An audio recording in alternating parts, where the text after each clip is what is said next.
చాలండి. ఏమంటాడమ్మా? సంఘాలలో సహోదరుల మధ్య ఏముండకూడదు? అసూయ ఉండదు. అసూయ డేంజర్. ఏంటంటే ఇది డేంజర్ అండి. ఎంత డేంజర్ అంటే మనిషిని చంపేదాకా చేస్తుంది. అసూయ మనిషిని చంపే వరకు వదిలిపెట్టేదిగా.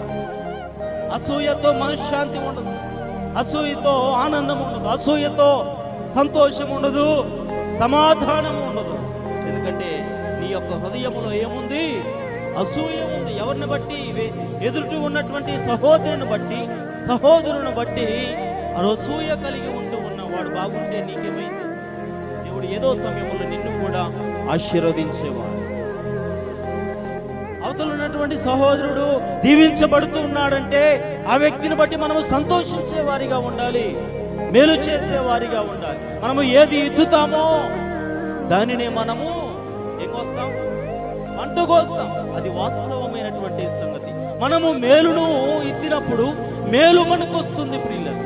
మనము కీడిని ఎత్తినప్పుడు కీడే మనకు వస్తూ ఉంది.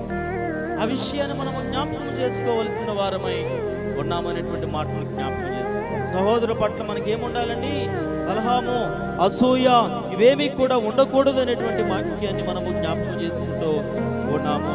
కాబట్టి ప్రభునందు ప్రియమైనటువంటి దేవుని బిడ్డలారా, మనమందరము కూడా ఒక శరీరమై ఉన్నాము కనుక మనమందరము కూడా ఒకరి పట్ల ఒకరికి ప్రేమను కలిగి ఉండాలి.